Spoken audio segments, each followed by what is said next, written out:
à Lyon, il est diplômé d'HEC, et tu as commencé à passer 6 années au BCG. Alors nous, on aime le BCG parce qu'ils font partie de nos 1100 membres, on les adore. Donc tu as vécu et tu as travaillé à Paris, mais également en dehors.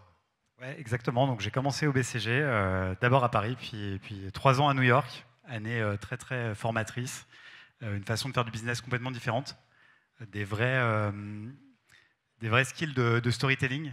C'est assez marrant de voir leur façon de pratiquer le business de façon très intuitive et j'ai vachement appris là-bas, quoi. Donc tu as passé 3 années là-bas, quoi. Et là, tu avais un monsieur qui était un peu jaune, qui faisait des deals tout le temps, pas au niveau mondial. Oui, ouais, j'y étais en 2016. Je me rappelle très bien de la première élection. On était complètement incrédules parce que à New York, personne croyait qu'il allait être élu. Et le soir de l'élection, on voyait tous les États devenir rouge, rouge, rouge. Et ouais, donc ça s'est bien passé, quoi. Alors là, tu rentres de 6 années au BCG, où là, tu es tranquille, on est bien payé, c'est connu comme boîte. Et là, tu décides de devenir entrepreneur. Mais pourquoi entrepreneur? On est si bien salarié. On est là, on est peinard. Au pire, on va au prud'homme, on gagne du pognon. Enfin, pourquoi s'emmerder à prendre des risques à devenir entrepreneur, Émeric? Il y avait un petit truc qui me démangeait. Je me disais, j'avais envie d'être un peu mon propre patron. Mais après, comme tout bon BCG, j'étais quand même risque averse. Donc ce que j'ai fait, c'est que j'ai pris 3 mois de congé sabbatique. J'ai monté une première boîte de casquettes pour juste tester est-ce que ça me plaît l'entrepreneuriat. C'était quoi le concept de la casquette? C'est intéressant. Et Léa Lassara, qui est la présidente de Femmes et Entreprises, là, se pose la question, c'est quoi? On récupérait des chutes de tissus nobles, donc notamment du velours côtelé, et on en a fait des casquettes. Et ça a marché, non? Ça a cartonné, non? Ça n'a pas cartonné. Alors après, tu vas lancer avec Thomas, donc avec ton associé. Donc, raconte-nous 900 Caire, c'est quoi? Alors nous, on est parti, donc 900 Caire, c'est une boîte qui fait du gel douche à recharger. On est parti d'un constat qui est très simple, qui est que quand on se balade dans un rayon gel douche et qu'on achète un gel douche en grande surface, on achète 2 choses. On achète une bouteille en plastique, et ça, c'est la moitié du coût de fabrication d'un gel douche, donc la moitié pour un truc qu'on va jeter.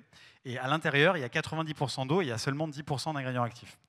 Et donc l'idée qu'on a eue, c'est de concentrer les ingrédients actifs dans ce petit bâtonnet, qui a d'ailleurs la forme d'un bouchon de liège, et on le met dans sa bouteille réutilisable, on rajoute l'eau du robinet et on recrée tous ces produits d'hygiène. Et aujourd'hui, donc, il y a une gamme de produits?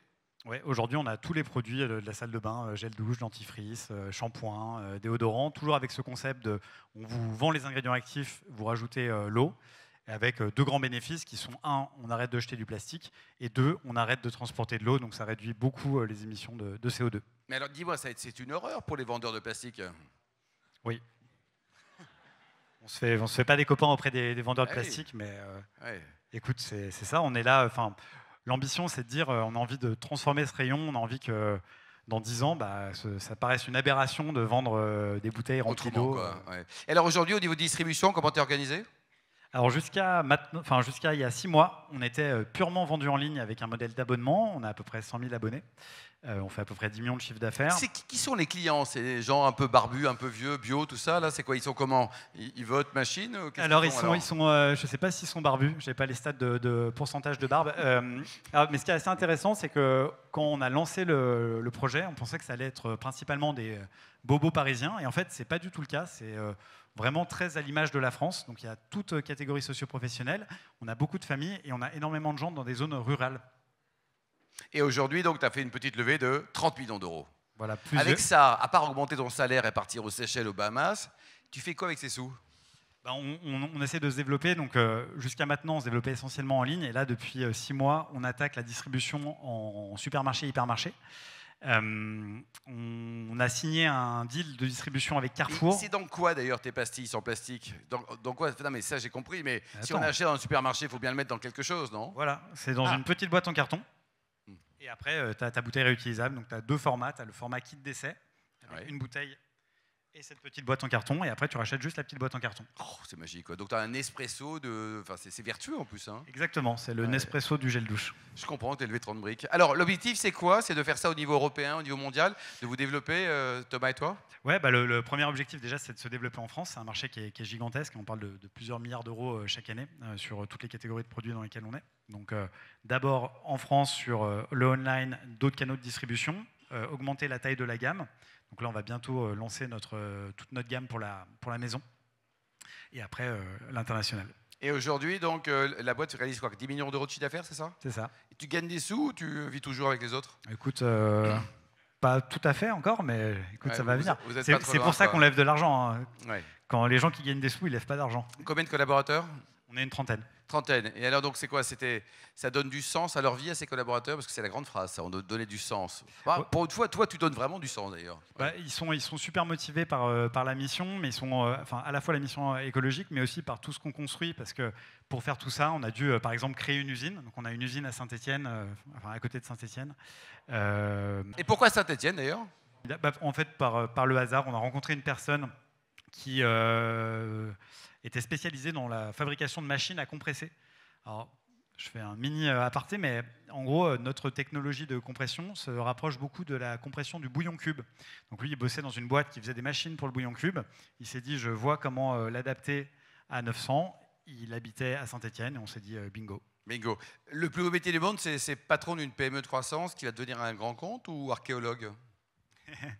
Ouais, archéologue, c'était mon rêve d'enfant. Je suis pas encore arrivé, mais peut-être que après avoir fait beaucoup de sous et beaucoup d'impact avec 900, peut-être que je me pencherai là-dessus.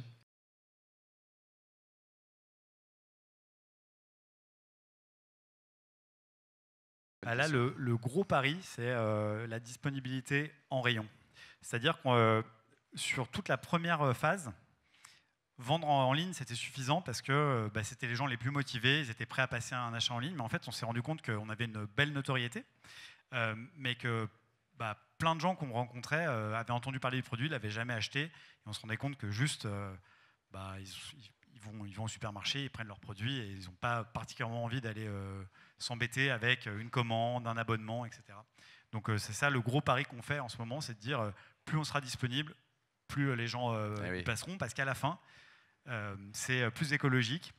Ça permet d'avoir des meilleurs ingrédients, parce que comme on enlève plein de coûts, on peut réinvestir dans des formules de qualité, et ça coûte moins cher. Donc il n'y a pas de raison de ne pas y passer.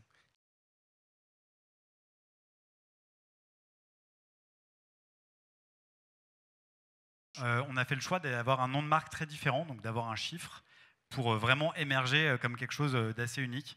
Le problème avec ça, c'est aussi que c'est peut-être, il n'y a pas le lien de sens immédiat que d'autres noms de marque plus intuitifs auraient pu amener. Et tu penses en changer ou pas? Non, on se pose régulièrement la question. Ouais. Et à chaque fois, on conclut que finalement, c'est pas mal et que si Nike a réussi à émerger en France, pourquoi pas 900, quoi.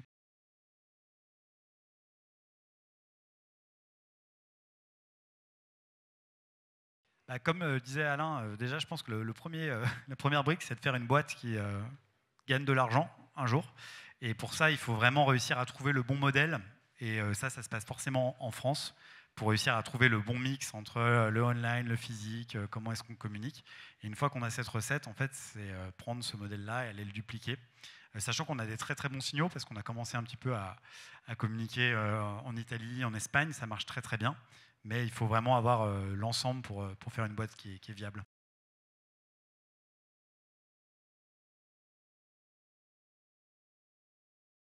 C'est amusant que vous me posiez la question, parce que j'avais cette semaine, justement, je discutais avec un distributeur d'amenities pour les hôtels en Suisse, et qui était hyper intéressé, parce que l'autre avantage de ces produits, en plus d'être écologiques, c'est qu'ils ne prennent pas du tout de place. Ah oui. Et du coup, il disait, c'est super, j'achète juste les petites boîtes, et je les prépare quand j'ai besoin, et je n'ai pas besoin de m'embêter avec des énormes espaces de stockage. Donc, complètement un truc auquel on réfléchit. En tout cas, il devait être merveilleux, il a été, on applaudit très chaleureusement.